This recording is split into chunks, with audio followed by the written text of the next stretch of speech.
what we're going to be talking about today is what emerging technologies are going to have the largest impact on the even more rapid adoption of electric vehicles. And I think the kind of the premise behind this is that electric vehicles, I mean, I don't care what Steve Wesley said this morning, it's still in the early adopter phase. We're not really there quite yet, but we're getting there rapidly. So, you know, what are the things it's going to take to get us over the chasm, get into that early majority group of people?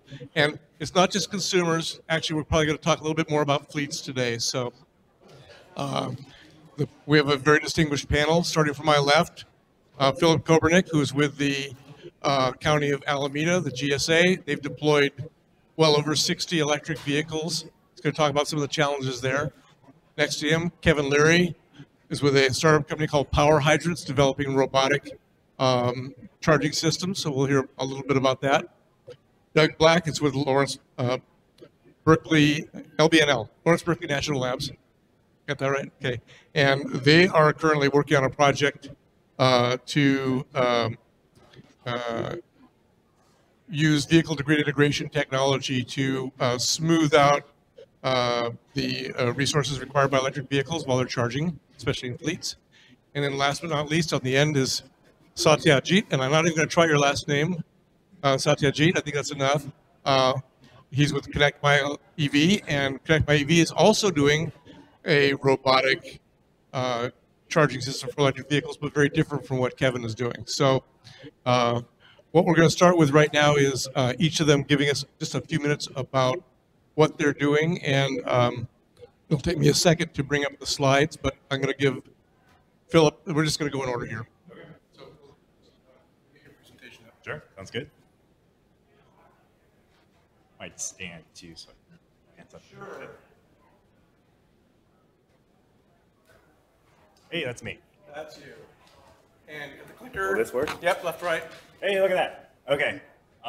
So my name is Phillip Kobernick. I run the Sustainable Transportation Program for Alameda County, which basically means that half of my brain is dedicated to our 1,100 vehicles that we own as a local government, a local municipal government, and working to get us off of fossil fuel. We go through about 500,000 gallons of fuel every year. Well, closer to 600,000 with gas and diesel. And so we're working to get rid of that. And electrification is our main strategy.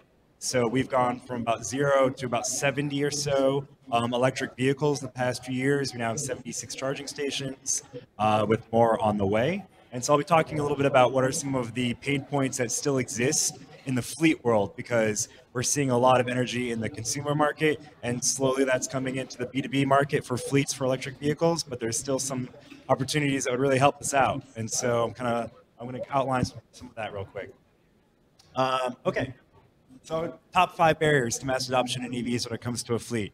I don't think some of these should be pretty obvious. So the first is range and vehicle size are limiting the applications.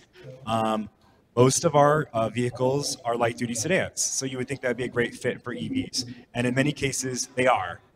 But when we deploy vehicles to our departments, maybe 80% of the time they're going 50, 60 miles max a day, but 20% of the time they are going farther. So we have to give them multiple cars, which is a waste of resources, or wait till longer ranges come out. So the limited range limits us to where we can deploy them so far. So that's the first one.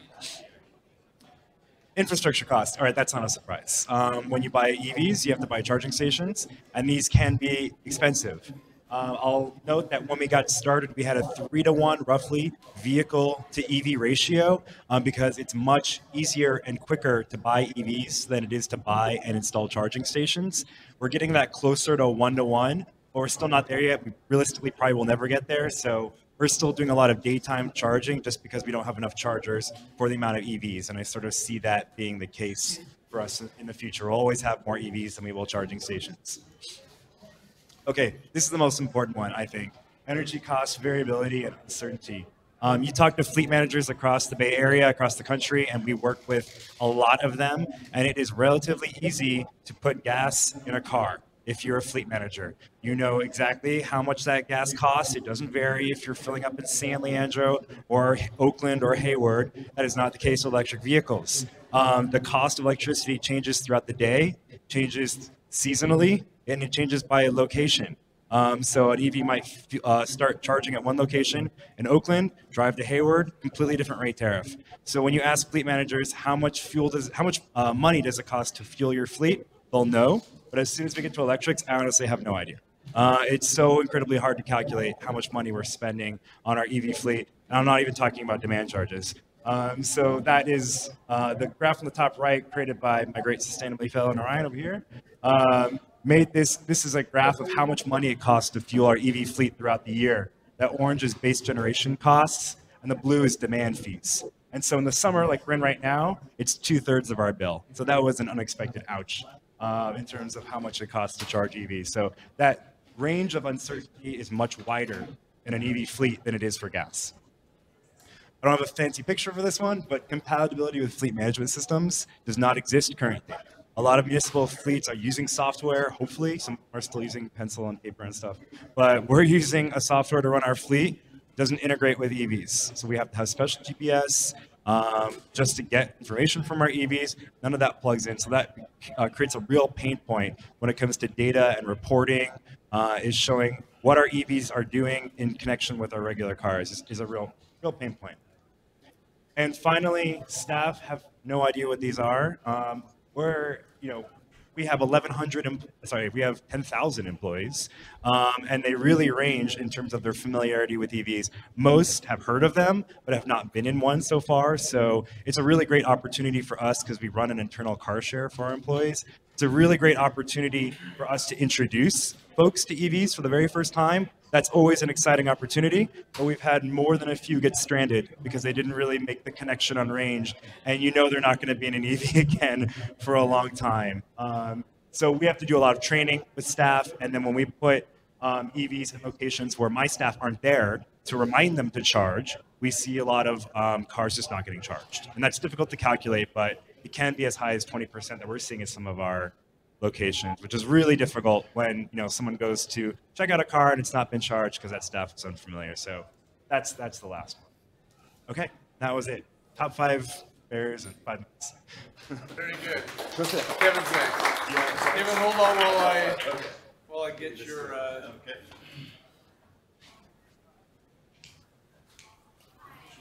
Get that other handheld microphone. I'm sorry? Where's the other handheld microphone? It sounds better. I don't know. We're recording it.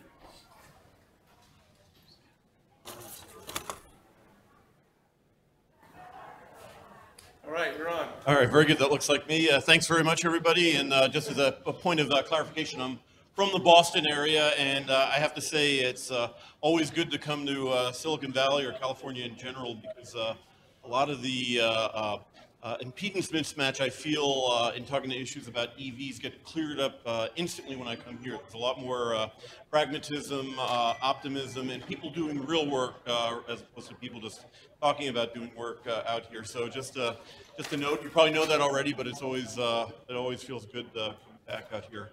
Having said that, Boston is starting to develop a little bit of an automotive industry around autonomous vehicles and the mingled tie-in with electric vehicles that those usually induced, but certainly a lot more vehicle-related work back here.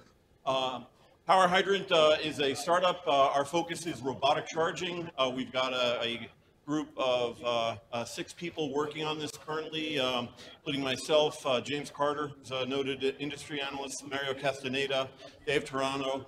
We have a large set of interns that come through our group and 2 recently hired full-time engineers. Our approach is to take the smartphone dividend, components that have been commoditized for smartphones. Those are image sensors. Those are deeply embedded computation capabilities that are an unbelievably low cost, very high performance, large programmer base, large software base, and use that to do computer vision in a robust fashion that lets us do a connected, conductive robotic connection to a wide range of vehicles. Showing a Tesla Model S and 6 NV200 taxi of the futures there, but it would also include buses, delivery vehicles, and so forth. We're focused on conductivity, not inductive connection. I need to make that point. And we think that inductive chargers are great, but they're ultimately limited in performance. We've been a startup. We've gotten several accolades. One we're most proud of is an award from Frost & Sullivan. We're a member of Prospect Silicon Valley, obviously, as well. We're also in a very important incubator for us, Autodesk, in Waltham, Massachusetts. They're headquartered here in the Bay Area, but they had a great incubator that got us started in Waltham, Massachusetts. And last but not least, we're focused on universality of robotic connection, not just for autonomous vehicles, but most importantly for fleet vehicles, for trucks, buses, independent of usage mode. That means what power level they're charging at, whether or not they're in a vehicle grid integrated environment or not. We can also work in home. We can work in garages and also in a intermetro fast charge type environment. So universality is our target. Great, thank you.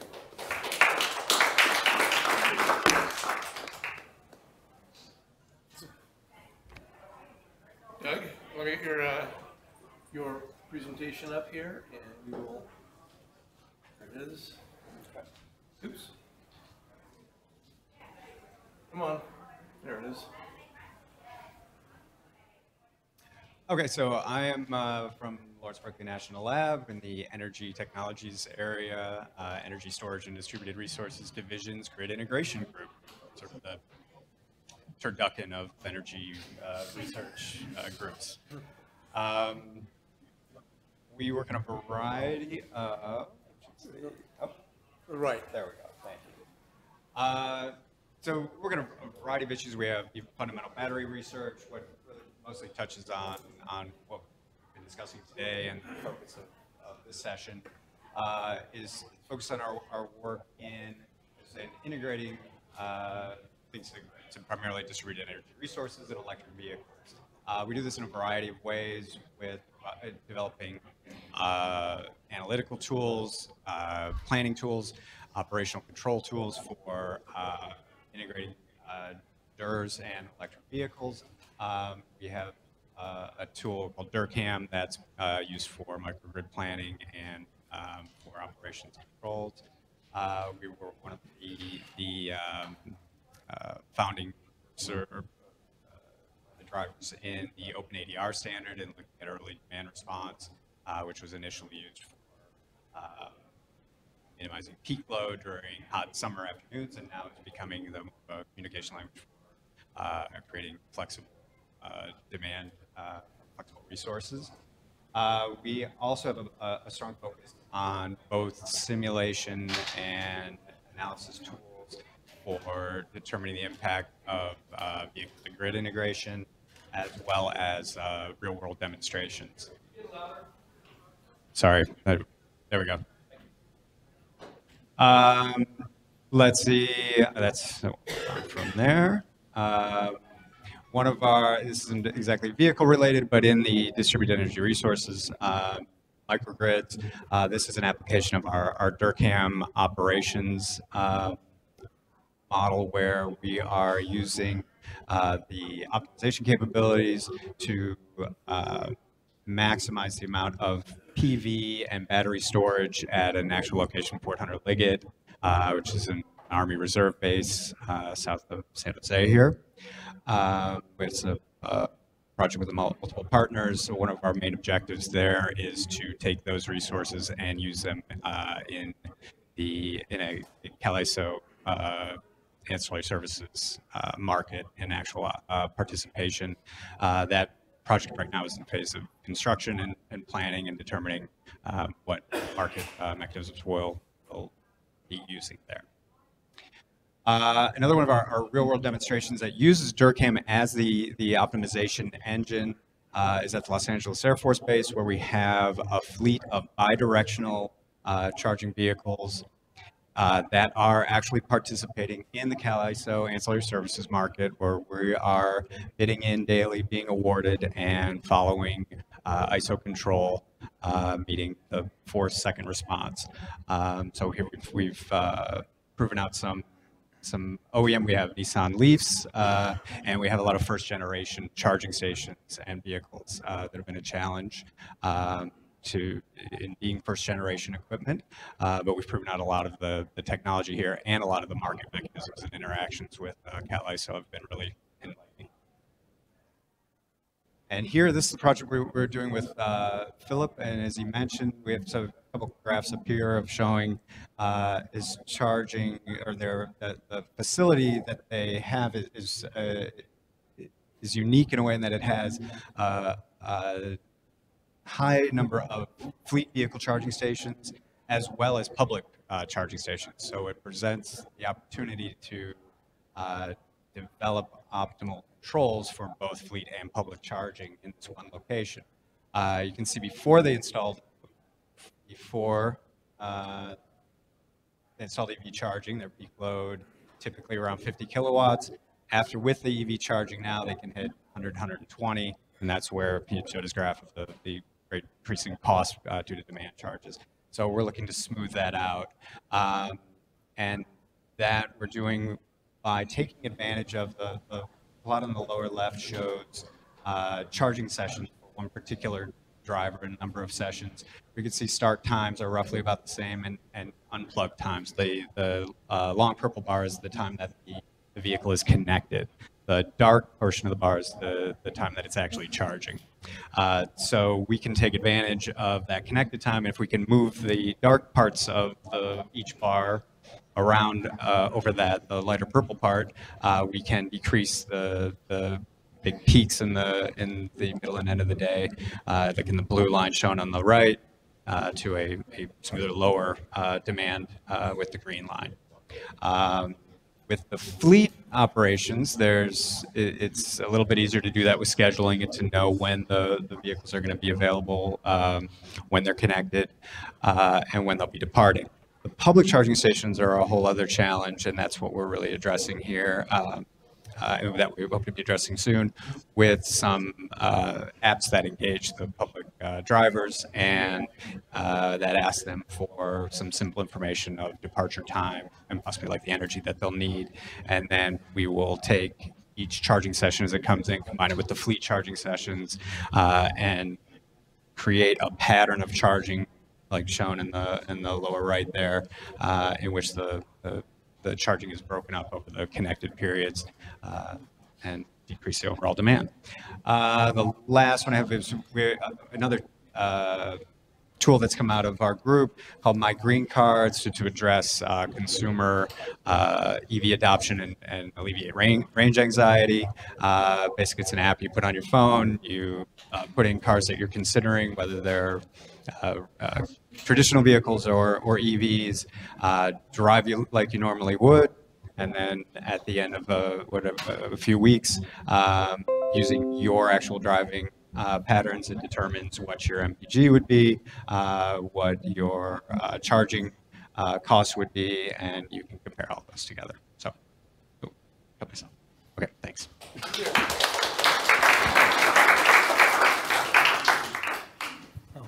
Thank you. Hold on, I will switch your. This is Satyajit from Connect My EV. Hello, everyone. And yeah, that's the second one.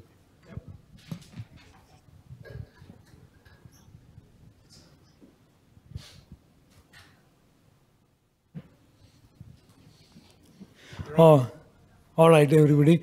So I'm going to give you a quick overview of what's happening in the electric vehicle industry and how does it affect the charging of electric vehicles. So there are two changes that I see that are relevant in this manner. Is that first is self-driving cars or self-driving electric cars are coming. And one of the applications of such cars is that they will drop you off at your doorstep and go park itself.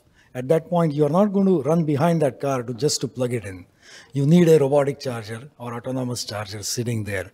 So that's item number one. Second thing is that going forward, most of the cars are transitioning from their current 100 miles range to approximately 200 mile range. And going forward, the trend is in that direction, not in the opposite direction.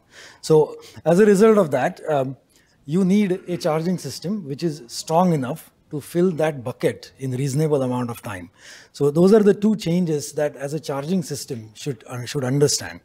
Now, before we begin further explaining as to what our company's solution is, let me again step back and take an overview of what are the different ways that today we can charge an electric car.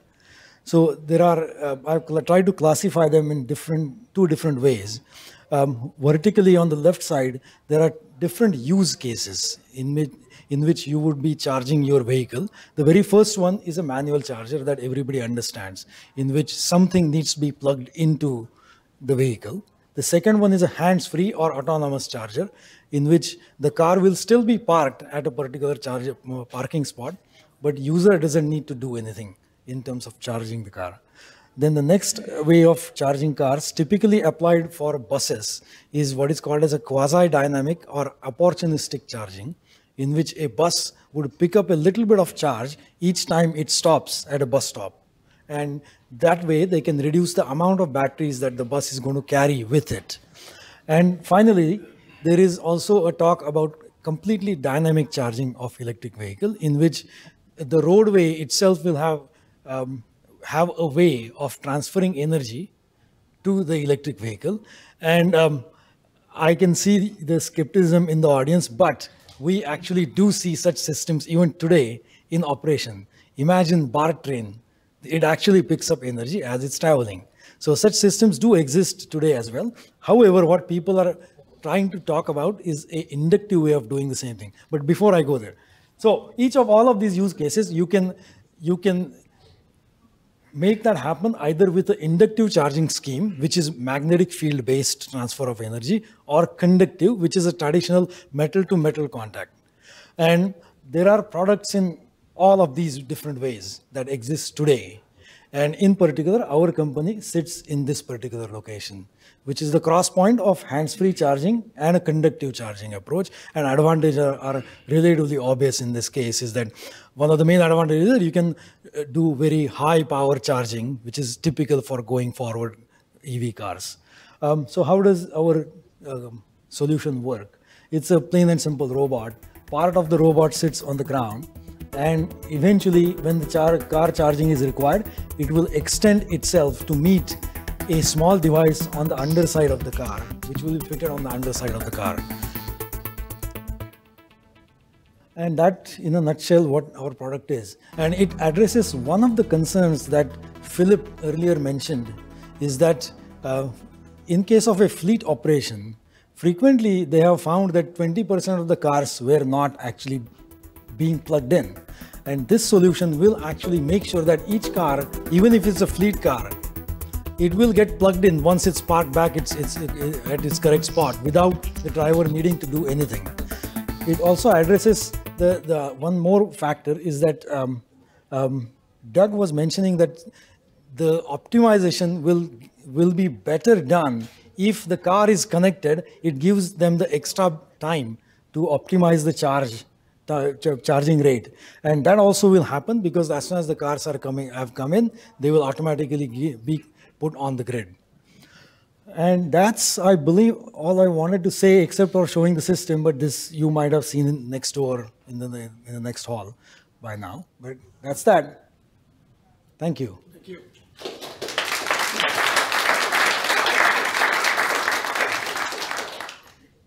Okay, so we're going to move into, we have a few questions that I would like to ask our panel, and then we're going to move into a audience question and answer period to finish up the panel. So the first question is, I would like each of you, maybe just go for starting with Phillip, this question: what emerging technologies have the greatest effect on mainstream adoption of electric vehicles? And if you want to put that into a fleet context, that's fine with me. Okay. Here. Thanks. For us, they're in their early stages, but have already been really helpful for us, and that's GPS that specifically works with EVs. So things that will allow us to really get great data from our EV fleet. How much range is our cars coming back with, for instance? So we're seeing our cars are coming back with 50 to 60% range for most of our trips, meaning we can be sending them out farther. We can tell employees, go farther, it's fine, you're coming back with half range. So those types of I would say GPS, but that's really a proxy for any type of tool that we can get to use data in our operations, because with EVs, for right now, a lot of what we're doing is operating in the dark. And so if we can get data, if we can get tools like GPS that can integrate with our fleet systems, but whatever can get us data means we can start acting on it. Right now, it's pretty hard. Yeah, in a sense, I wouldn't say it's an emerging technology. It's probably better stated as a scaling of existing technology. And I think just driving down the natural cost reduction scale of lithium-ion batteries is an important barrier. And I think it was stated correctly, in my opinion, before that 200-mile range for a personal car is a point where an EV goes from something that is a little bit constraining to a lifestyle to something where you really don't have to think about range as an issue. And that with a good inter-metro charging infrastructure for fast DC really makes it happen. So again, just to restate it, following the natural scaling progression of cost reduction in lithium-ion batteries so that personal cars can have roughly 200-mile range is a key thing. Beneath that, on a finer grain, there are other use cases for electric vehicles, and having the right battery architectures for those other technologies is key as well. And a hybrid battery architecture for pickup and delivery vans, for electric buses, so that a battery architecture can be built for the purpose that it's being used in. So I was speaking with someone earlier about running a fleet of electric buses at a prominent university campus. That battery architecture on those buses needs to be appropriate for that use case. And when it is, you end up with a happy customer running a successful bus fleet. Okay, along the same lines too, it's not as much an emerging technology as much as I agree as well. Bigger battery packs and faster charging is key. I'm going to kind of present this from my more of the vehicle to grid integration side of it, and the key that's somewhat emerging is we're seeing changes in rate structures, but we need more to drive this idea of using vehicles as storage or using them or charging them in a smart way, so that we're not simply like we're doing now, just plugging them in, delaying to midnight and charging. That's not matching what's really needed by the grid. It's not matching what's needed at distribution points. So that I think is one of the key things, that one of the developments we need to improve that and increase the uptake of people who are going to provide charging or going to provide their vehicle for these other storage uses. Thank you. So if you ask any consumer, I think typically what you hear is the price of the electric vehicle, range of the electric vehicle. And there is a third factor that if you typically talk to somebody in Minnesota, they always see electric cars are not for us, they are only for California. So there is that perception that electric vehicles don't operate very well in snowy environment. And in my opinion, obviously we have conquered the low-hanging fruit in terms of delivering these cars to California, but they need to be applicable to all over the world. And frankly speaking, I don't see any reason why that cannot be, because electric car by and large are a better driving vehicle than traditional gasoline car, just by the fact that they have much more distributed battery mass, as well as individual wheels can have different traction controls implemented on it, and they are even significantly better suited vehicles for driving in snow. So there is that perception barrier, at least as I see it. Now, the last point I wanted to make in this direction is that clearly one additional factor in terms of, there is lots of efforts in making batteries cheaper and having larger and larger amount of batteries being installed. All of that chain is going on. One additional thing that Doug just mentioned is that smart charging is a very important feature, which I completely agree. But there is a conflict of interest that I recently, you might have noticed that when Phillip was saying that when there is a smart charging, there is the fleet managers don't have a good grip onto what will be my final price. So when these two sort of conflicting factors gel together, that will be a golden point as I see it. Thank you. Thank you. So my next question actually is sort of related to that first question, but so it's another way of asking the first question. But what I'm really after is, what are the major barriers that we're facing today in terms of electric vehicle adoption? So not so much what's going to make it happen, but what's going to stop it from happening if we don't fix it. And let me just start with Kevin this time. Can I ask you to repeat the question again? I'm sorry. So the major barriers, what's going to stop mass adoption of EVs if we don't fix it soon? Okay, yeah. Well, yeah, and this again is probably a Northeast U.S. perspective as much as anything, but if you were to walk into your average Nissan dealership in the Boston area, you would have to hunt down a Nissan Leaf in that yard. And the irony of that is Nissan is the largest EV manufacturer in the world, yet if you go at a Nissan dealer, they will be hiding those EVs in the back, and often they won't be charged and ready for test drive. They're in denial that they're selling EVs. So I think some of the, and that culture of the dealership is in conflict with the culture of young millennials who, even though they like to live in the city and maybe even prefer not to own cars, the fact is they are buying cars and they want to buy hybrids and all electric vehicles. So I'd say that's one of the key things. People who are better or more knowledgeable about the commodity space could talk to this better than I can, but you do read stories about potential commodity crises around the world in supporting batteries and motors and so forth. So I think there obviously has to be a tension there. I think there is a tension there as well. But the dealer structure is the thing I would highlight. Can I just comment on that real quickly? So I mean, the real world example is my wife and I are shopping for an EV right now. So we visited a local Chevy dealer because we're interested in a Bolt with a B. And I was surprised to find that our local Chevy dealer in San Jose had 300 Bolts in stock. In stock. These are not hard to get. And they're very reasonably priced, and they have the range of 250 miles, and yet people still aren't buying them.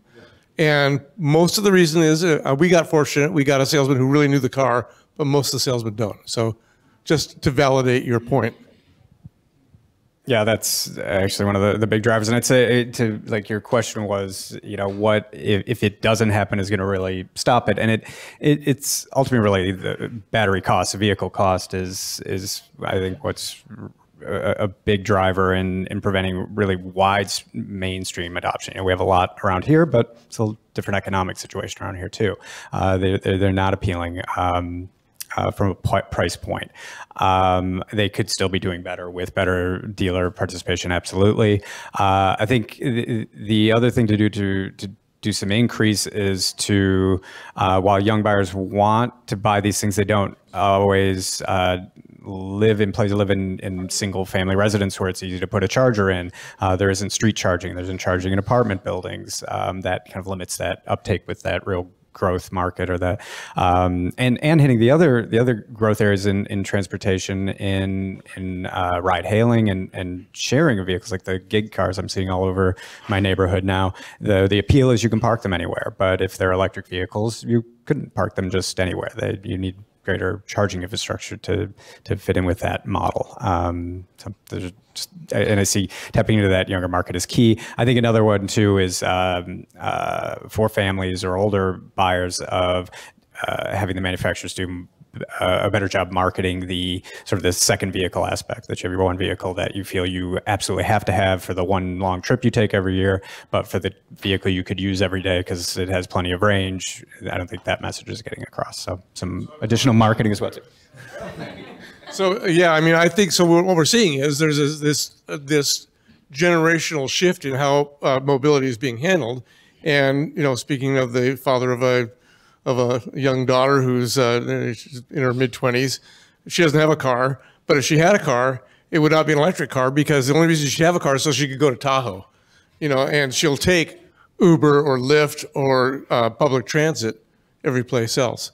So I mean, I think in some ways the whole ride-hailing service, which we all think is great, actually plays against electric vehicles a little bit. So thanks for bringing that up. I don't have much to add besides the fact that battery costs are definitely a significant factor, and that particular feature or that particular problem makes its way into many other aspects which then become a significant problem. First of all, the basic cost itself, and because the batteries are costly, the amount of battery that manufacturers put into each vehicle gets limited, and then that goes into limited range, and then that itself has its own reasoning unfolding. So other than echoing, I think that's the main crux of this. So I've been thinking about this a lot lately. Because you don't have a car, right? Well, I don't. Well, no, yes, I don't have a car, but I'm coming from the fleet perspective. So for fleets, this has really been on my mind, and it's the fuel variability, how much it costs to fuel an EV. So a Nissan Leaf in our main fleet facility in downtown Oakland, if we are really great at charging off peak all the time and never hitting a demand charge, that car can be as low as $250 a year worth of fuel. If we are really bad and hit every single demand charge throughout the year, including all of our summer rates, that can be as high as $2,000 a year to charge that car. So it's like a factor of 10, 9 to 10 times difference in fuel. That would be like, putting a gas in your car at $3 and the next day it's $30, right? So that's a big thing. So for me, my fear is that fleets around the Bay Area, around the country, they're getting started. Maybe they have 5, maybe they have 10 EVs. Great. Once they start to get to 30, 40, 50, they're going to get all these unexpected costs of their energy because they weren't planning for it. And then someone's going to tell them, slow down. We're spending way too much money on electricity. What's happening here? We're not planning for it. We're not managing the charging. We're not putting solar. We're not doing things to mitigate the impact of that. And people are going to say, slow down. So that's something that I've been fearing. And I've been trying to work with more fleet managers for sure on that one. These are all great points. Thank you. Let's see. My third question is, I'd like to know what use cases will lead EV adoption in the coming years. And so the kind of the choices are, is it fleet, represented by Phillip? Is it consumers? Is it ride-hailing services? Is it autonomous vehicles? And any other category you could think of, but these are the ones I could think of. And where are we going to see the real, where's the spike going to be in EV adoption? So I'm going to start with Doug this time. So I think for how much sense they make for fleets, it really should be fleets, but I see that being also a slower moving sector. It's dominated a little bit by older kind of facility managers, people who, present company excluded, of course, but they make the most sense for that, and that really should be the big growth area. It really will come more from consumers, though. That will exceed it the way I see it, at least, just as far as what seem to be the perceived barriers by fleets, or maybe the scale that they have to buy at. I'm not really sure what it is that's slowing it down, but it seems to make more sense that they should be using more. I think it will be consumers. Ride hailing, I don't think it will be until either the range or fast charging kind of fits that model more. Just downtime charging for ride hailing just isn't quite going to be there, but I think that's close, and that could be the next growth area. Yeah, I think by the sheer volume of the consumer market, that I think will lead the EV adoption. And second of all, the problems that we heard about the intelligent or smart charging, that a fleet manager may not have a good grip on its pricing. It might scale by a factor of 10. That sort of grip, the end consumer, if it's an individual consumer, they actually do have a grip on what is going on in terms of their own assuming that they're the sole owners of the end users of that EV. So in that sense, they will have a grip over what sort of pricing model they will get. So from that viewpoint, I believe it's still going to be consumer space that will first lead. And maybe if I could just add one supplementary observation, is you made the point earlier that ride-hailing has undermined the electric vehicle in many ways. I'll add one tangible data point on top of that. The taxi of tomorrow, or taxi of the future in New York City, which was put forth by the Taxi and Limousine Commission, which was a very well thought out vehicle, that whole effort was derailed because Uber made the Taxi and Limousine Commission less and less powerful and less relevant.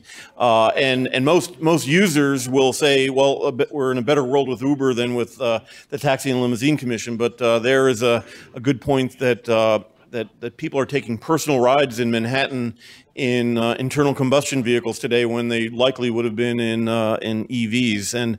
And I think with all the regulatory authorities out there, with all the power they have, perhaps some mingling of EV mix requirement for Uber fleets could be a good incentive on top of all the other regulations that are going in Uber's direction. Yeah.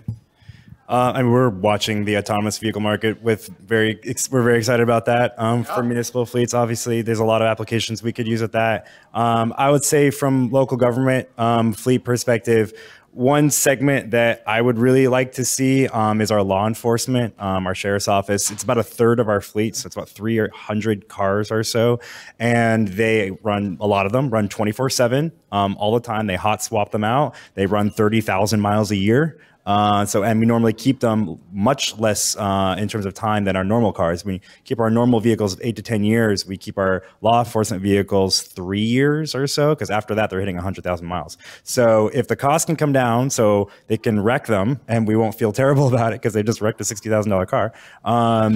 If the price can come down where we can put them and deploy, and the range is long enough and the charging is fast enough that doesn't affect their mission, that would be a great application.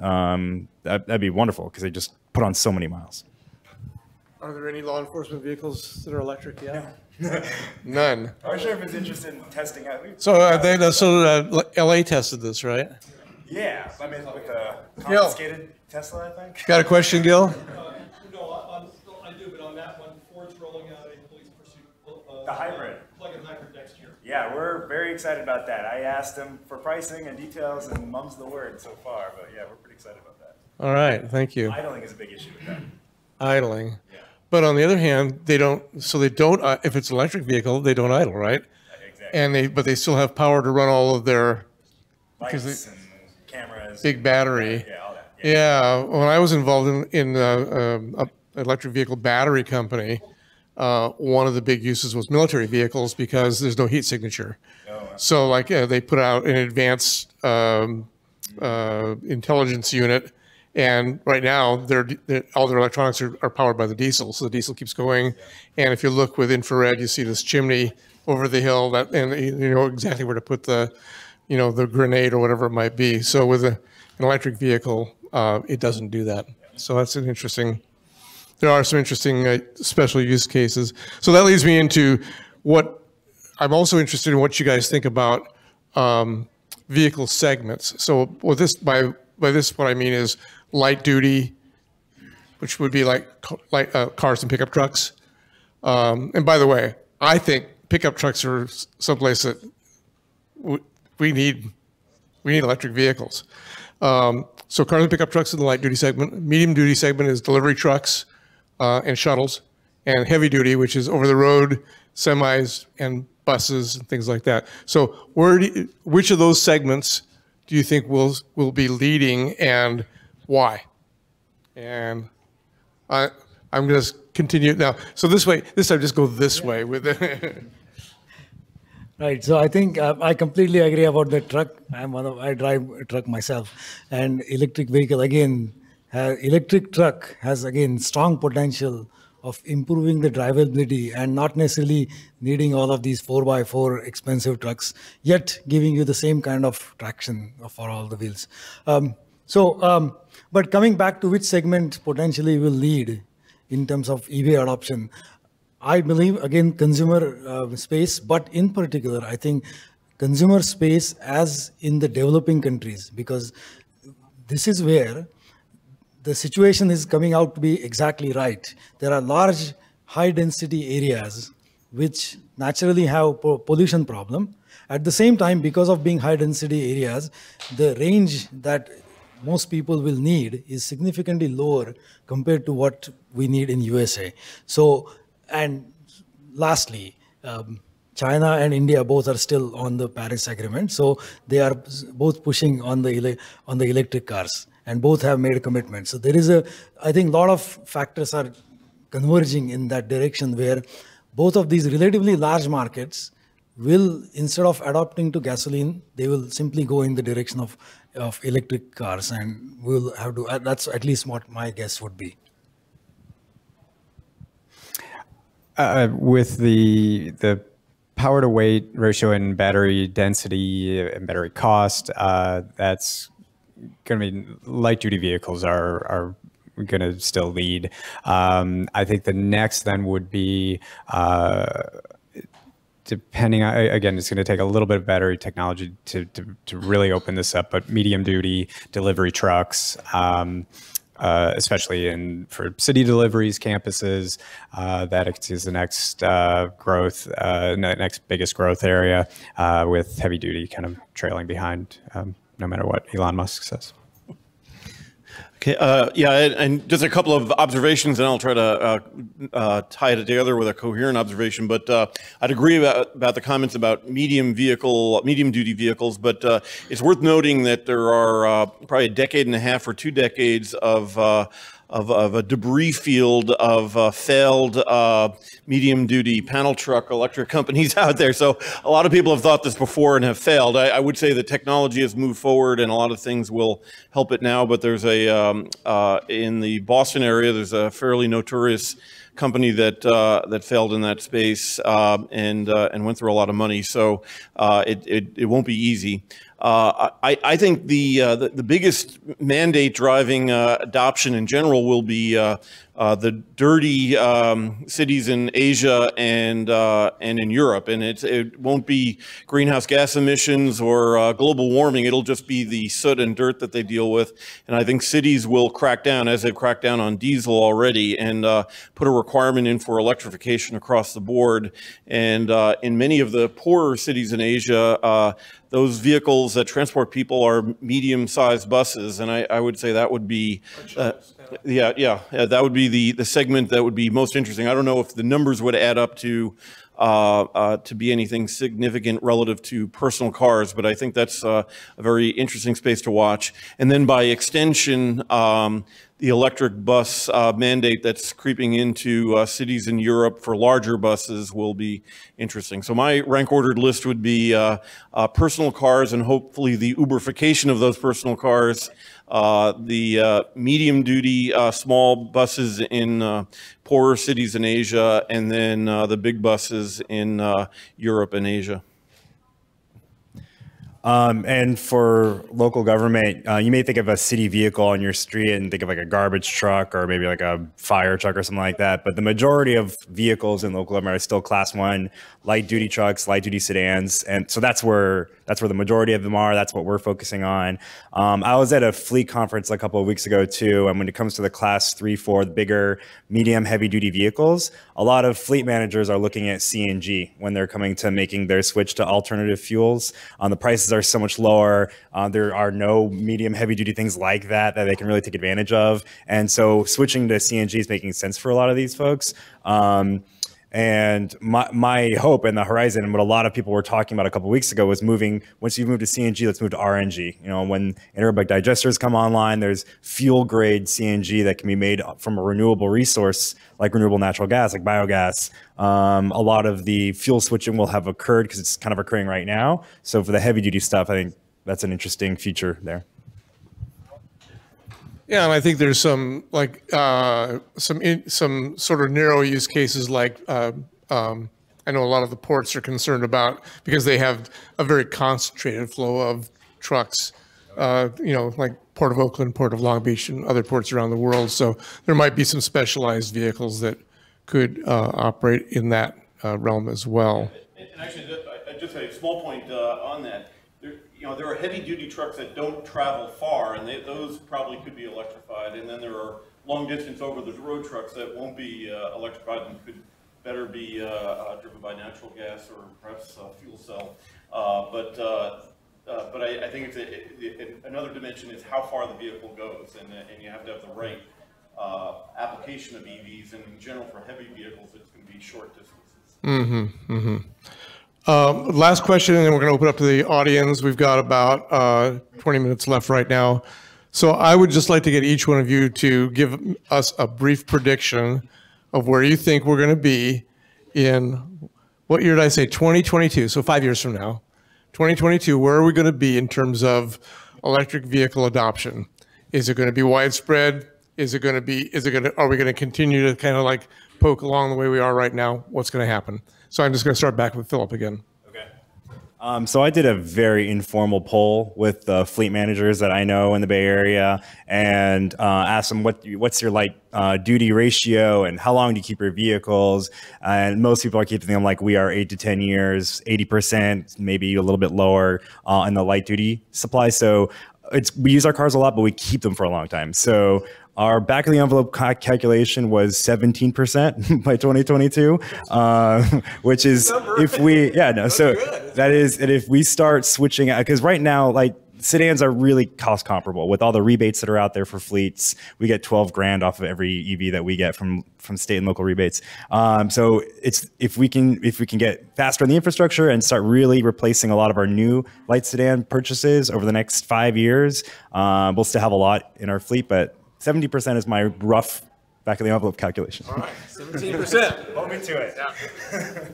Okay, yeah, no, it's not 17%. One of our partners happens to write a newsletter on this topic, so he's got this data on the tip of his fingers, and his number is 10%. I know that may be a buzzkill, but that's a global estimate. But even with that, you know, the direction is going the right way, and then, you know, just on the point of, you know, EVs are cool enough now that there's enough traction that a lot of people will adopt them just because they're cool. So I'm optimistic in spite of my lowish number.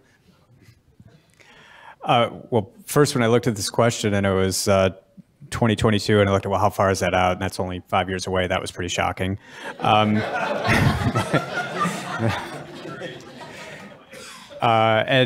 so my back of the envelope, though, was 16.49% is what we're gonna. Yeah.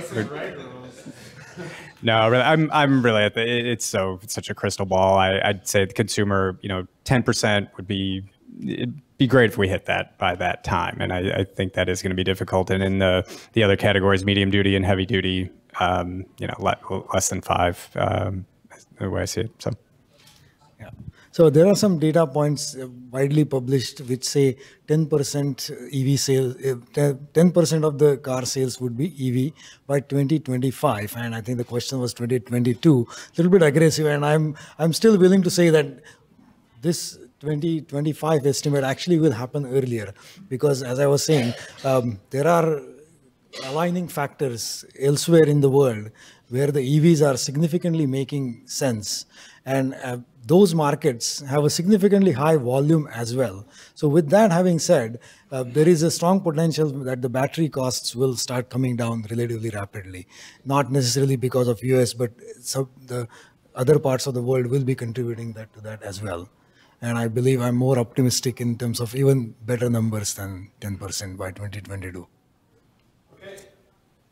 We're going to open up to the audience for questions. And like Gilfriend in the back, who was one of our great panelists this morning, had his hand up even before. So you get first shot. And Marion said, so two things with regard to shared vehicles. Couldn't cities require as a condition of license to operate that shared vehicle fleets be electric or be significantly electric? Number one. Number two, real practical question we're grappling with as, you know, having to do with EV charging infrastructure. So we're doubling the amount of charging we have in city garages, but we're struggling to understand what's the appropriate pace of development. Mm-hmm. The demand is going up as more EVs come on the market. The demand is going down as the range increases.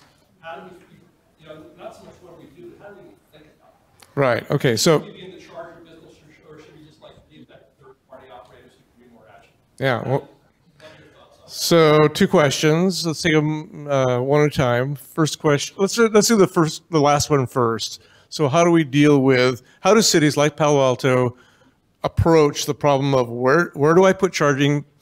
Do I charge a fee for charging? Do I make it free?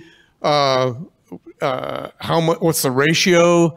And I think you said this morning, Gil, you have a a goal in Palo Alto, right? 148,000 people are there during the day, and most of them come in single occupancy, gasoline-powered cars. How do they incentivize those people? Yeah, I mean, the goal in our climate action plan, which admittedly is not a 16.491 climate analysis, was that looking at the pace of increase of EVs and the decline of private vehicle ownership, we're saying, what if we could have 90% of vehicles owned in Palo Alto be EV by 2030? And half the vehicles commuting in. What does it take to do that? So that's what's driving the infrastructure question. Pricing, we're going to do that. We're going to charge for parking and charge for charging. Yeah. How much charging should we put? Yeah.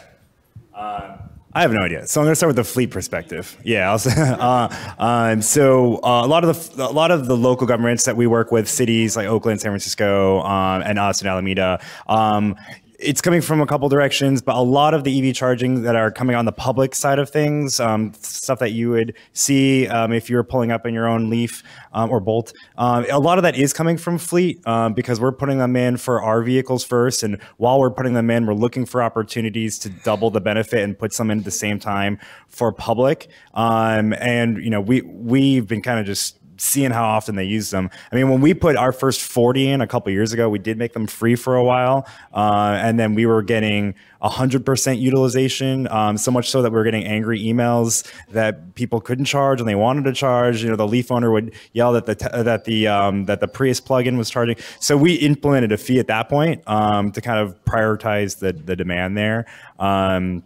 But I mean, we're shooting for all the parking facilities. I know a lot of fleet folks are doing that too. Any guidelines in terms of like percentage of like Alco Park? Yeah. Oh yeah. What percentage of the spots Jeez. should be EV? Yeah. EVSE. Yeah. So that one we're adding as many as we possibly can without blowing up the building.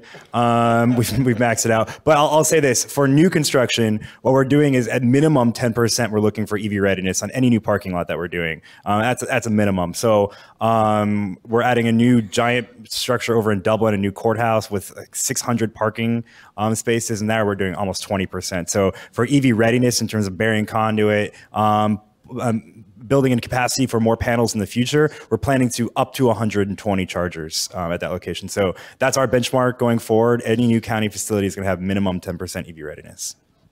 Anybody else have comments on this? Yeah, I guess the one thing I'd urge is to look at the success models. I know we have all had problems with it, but success models of mobile phone deployment. And I would encourage a third-party approach. Let the equivalent of the Verizons of the world emerge in deploying infrastructure for EVs. And like they do with mobile data demand and voice demand, they deploy infrastructure, make big investments, know how to borrow money, know how to spend money, know how to put in giant things that we never see, frankly, on a day-to-day basis. And they do it relatively well. Again, we've all had our problems, but they do it. So I would encourage the creation of an industry for this middleman of planning and running the networks. And many of these people are emerging. I'd say ChargePoint sells hardware, obviously, but a lot of what they're all about is operating a network, and let them succeed. I'll pass this on to the other people, and I also have a point for you, Gil, and I'm sure you know this already, but Palo Alto, like a lot of communities in the Bay Area, has a lot of multi-use housing, apartments, condos, and so forth, and that tends to be the hardest place to deploy electric vehicle charging. And I don't have a solution, but we need to find a solution to, if I am a condo owner or an apartment renter, and I want to have an electric vehicle, today it's very, very difficult to do so. You got an answer for it? Well, yeah, so we see multifamily housing and workplace charging as the key, and the public charging infrastructure is secondary to that. For multifamily and commercial, we're requiring EV readiness, so conduit, et cetera, already in place for new buildings, percentage of the spaces. Right. And the next job is to encourage that to actually turn into EV, into charging equipment. Right. And there's cost effectiveness and other regulatory issues to deal with there. Right. The question I was asking is about the public. Okay, got it. So city garages and lots and the streetscape. Right. The streetscape lends itself really naturally to third party. Okay. Yeah. City garages is the open question of how much should we do. We've got, by the end of this year, we'll have 9% of the spaces in some of our garages and less than 0.5% the space. Oh, so, but what are the barriers? And let me guess, the main barrier is electric service to the garage, right? That's one. Yeah. But then the question that I'm asking you guys, which nobody's answering, and I don't blame you because it's really tough and we don't know how to answer it, is how much should we deploy? Should it be 5% space, 10% space, 50% space? Who knows? So, and I think it's all, it's a moving target, because as cars get longer and longer range, people need less and less use of public charging, right? If you can charge at home. But you need to be connected to the grid during the middle of the day, because that's when all the renewable generation is occurring. Exactly. Right, and that's why you also have to charge for charging so that you can have some kind of incentive for control too. I We would say. expect to start doing this year. What's that? We expect to start doing that this year. Yeah. We've been doing free parking forever. We'll hopefully be bringing in parking fees, which will go to fund transit, and bring in fees for charging. And for at least maintaining the chargers that you have, because that's a cost to the city too. Not just the electricity, but the actual maintenance of the, and subscription. Go ahead. That was my comment. I just Okay. don't make. Satyajit, you have a, okay. Marilyn. So, hi everyone, I'm Marilyn Davier with Black and Beach. So, we do build infrastructure. I have 2 comments and then a question. So, one comment is about the East Coast challenge with the leadership. We have to keep in mind that 7 or 8 years ago in California, it was the same. We had many dealers who did not carry electric cars, and you're just going to the same cycle as we did here. And it's education, and it's also the demand from the customers who really bring the cost to the market. So that's when about the challenge for Patwardhan. So we happen to be a company that do a lot of data analytics and predictive analytics around what's needed for power. So Kevin, you mentioned about the telecom business. So one of those companies that we involved a lot of the distributed infrastructure expertise from the telecom business into this EV business. So you're right on the point that there's a lot to be learned from the telecom business to this business. But my question is about peak demand, and it's related to the fleet market, which we all know it's so important. I'm trying to understand why are the utilities not capturing that peak demand issue you have for your fleet, which I imagine is during the daytime, when they come back from their route and they want to charge again. While, especially in California, we have renewable production, we have overproduction of solar energy during the daytime, and we don't know what to do with it. So, is it the role of the utility to mitigate those issues, or what is it that's missing? That for you to not have the cost that you talk about? Yeah, so this actually came up in the session before this. The utilities don't drive the rates, and the problem is they inform them, and it goes through through the regulator, through CPUC, makes it fair for everybody. And the rates lag. They're not reflective. What we pay today and what we were going to pay in 2 years isn't reflective of what you just described, of having over generation, more solar during the day. So that's a process that needs to. Exactly, right. It is crazy that we're charging more to charge vehicles in the middle of the day when that's actually when you want them to be charging, and it's that lag, and that needs to be accelerated. But it's I think that the ISO person described it as it moves at continental drift or glacial. I forget what the pace was, but it's. We forgot to address Gil's first question, which is maybe I'm not sure who's best to address this, but your first question, Gil, was should cities require car sharing and not just car sharing, right? Ride sharing services to be a certain percent electric. I'm all for draconian regulation, but that you have to make sure that's going to meet the needs of those drivers. It just the capabilities of electric vehicles right now don't fit that model. Kevin, you got an opinion here on this? No? Probably not. Okay. And I'm serious, I am for draconian regulation. Everyone right there. So mine's like a quasi-comment question. Why don't we, in the great state of California, do more in terms of municipalities, whether it's for fueling fleets or for our population, get generate more of our own power? Why don't we have more power storage? Why don't we decentralize the grid? Why don't we take every parking structure and have canopies on the top that are generating solar power as well, so it can be self-sustaining? That could also have, I'll say, power walls, for lack of a better term, lining it so that we can get the power when it is being generated either by that structure nearby, etc., and store it so that it's able to charge when the sun isn't shining. Can we start doing more of that? Real quick. We're doing that in Alameda County. Half of our charging stations are connected to on-site solar. We're generating megawatts worth of, we have solar at dozens and dozens of our locations, almost every garage. Our main fleet in downtown Oakland, unfortunately, it's from the 60s. We'd have to redo the whole roof. It's a whole mess. But at that location, we're starting battery storage. So we've applied for funding this summer, and hopefully in the fall, we'll have a 300 kilowatt hour battery that will be doing just that. Yeah.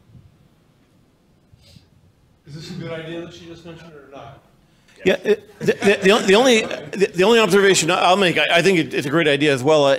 The only point I make is that there's this intuitive coupling of solar with charging electric vehicles, but and there are cases where it works well because you have higher efficiency, less network loss, and so forth. But ultimately, solar energy and charging cars are two different things, and just physically coupling them because you want to have a solar-powered car may not yield the best economic model. That would be a general observation. So it's a nice image and a pretty picture to pursue, but I guess the numbers have to work in order for it to make sense. Not every parking structure should have a solar canopy on it, I guess would be the summary of my point.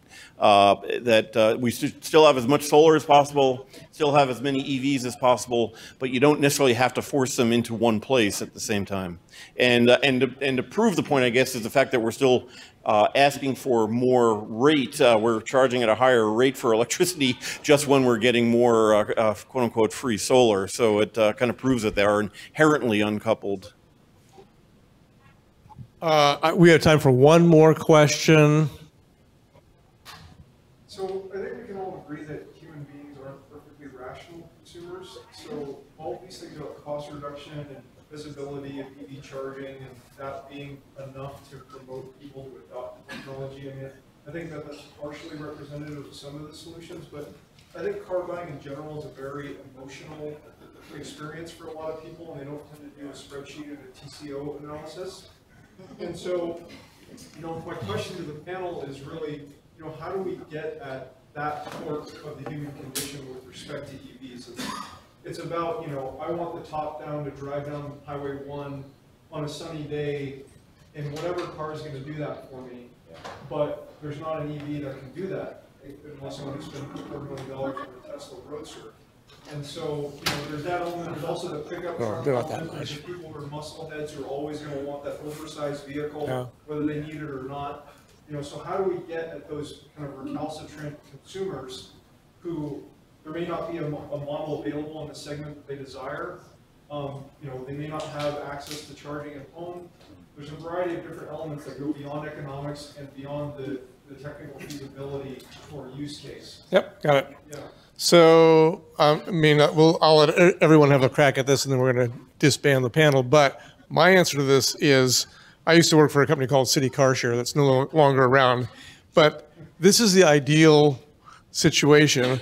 I either don't have a car, or the car I do have is an electric car. And when I need that special purpose vehicle to go to the mountains in a four-wheel drive, to go to the beach with a convertible, to have fun at the drag strip, I actually rent that car rather than own that car. And I know even that doesn't address the human condition, because there's a certain amount of macho of, I've got this convertible Mustang with 428 horsepower. But I think that's what we're going to have to come to eventually. That's my opinion, my personal opinion. Well, I guess try parking your macho car in San Francisco. Right. If you have to circle the block for 2 hours a day. Yes, absolutely. And then fleet managers are the opposite of what you just described. We do run TCO reports. I created one with my fellow here for EV charging, because it's so hard to calculate total cost of ownership when it comes to EV and cost variability. So there's optimism in the fleet market, because because that is all fleet managers do, is those types of purchasing. And when, you know, it is starting to pencil out now, especially with rebates the way they are in California, and if infrastructure can be a little cheaper and a little easier, then yeah, I mean, absolutely, I have a lot of faith in that market. Yeah, I tend to think that you know, the best cars and the coolest cars are EVs. They're probably too expensive at the moment, but I think eventually with all the younger people I know as they get to car buying age, they're going to want to buy a Tesla Model 3. They read reports that the fastest car ever to drive a Nürburgring is an EV, and the you know, electromechanical acoustic whine of a switching power supply will replace 8 cylinders, you know, as the preferred kind of cool sound to have, and that'll take years, but that is what I think will happen. Yeah, getting to that emotional part, you know, we just have to tap into one of America's leading industries in the world of marketing and advertising and making people buy things they didn't even know they need and probably don't even really need. We're great at that, but we're just not putting that effort into electric vehicles. I think completely agree with your point, and I think the car makers are also taking that point, ranging from all the 3 new EV car makers that I know of are actually trying to appeal to this human sentiment, ranging from muscle car of next EV to a luxury car of Lucid Motors and Faraday Future. They all understand this point, and I think it will be taken into account going forward. I got one. All right, Phillip. You're kind of a chatty guy. I know, sorry about that. Just to go slightly against what Doug said, I don't know if I was the target audience or something like that, but there was a Nissan Leaf commercial a couple years ago with a big polar bear that was walking down, and then it kind of gave the EV owner a big hug at the end. I shed a tear every time I see that. So, I mean, I think there are maybe some sexy ads in the EV industry. There could be more. Please join me in thanking our panel. They've been really good.